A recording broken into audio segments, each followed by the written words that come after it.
सकाळी साहेबांनी डब्बाच नाही नेला. त्यांना खूप म्हटलं घेऊन जा, पण ते म्हणले मी दुपारी वापस येतो आणि बाहेर जावं लागलं. त्यामुळं मग दिवस त्यांचा असाच वेफर्स वगैरे खाऊन काढला त्यांनी. तर मग मला खूप वाईट वाटलं. म्हटलं चला साहेबांसाठी काहीतरी बनवूया. तर मग इकडे बटाटे उकडायला टाकले. त्यानंतर इथं जवसाची चटणी केली साधी सिंपल. नंतर परत शेंगदाण्याची म्हणजे हिरव्या मिरचीचा ठेचा बनवला. परत याचे शेंगदाण्याचे लाडू बनवले असे इथं. तर त्यानंतर मग परत भाकरी बनवली, जी की भगरीची असते, दसमी वगैरे म्हणतात ना, तर ती बनवलं भाकरी.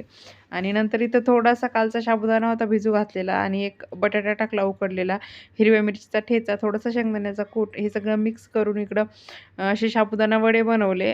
थालीपीठ बनवणार होते, पण नाही बनवलं. मग वडेच बनवले आणि जेवणात होता आज भाकरी, जी की उपवासाची भाकरी, साबुदाणा वडा फ्राय केला होता फक्त. बटाट्याचं भरीत त्यांना आवडतं म्हणून जवसाची चटणी, हिरव्या मिरचीचा ठेचा आणि एक शेंगदाण्याचा लाडू. या तुम्ही पण जेवायला. कसं वाटलं कमेंट करून नक्कीच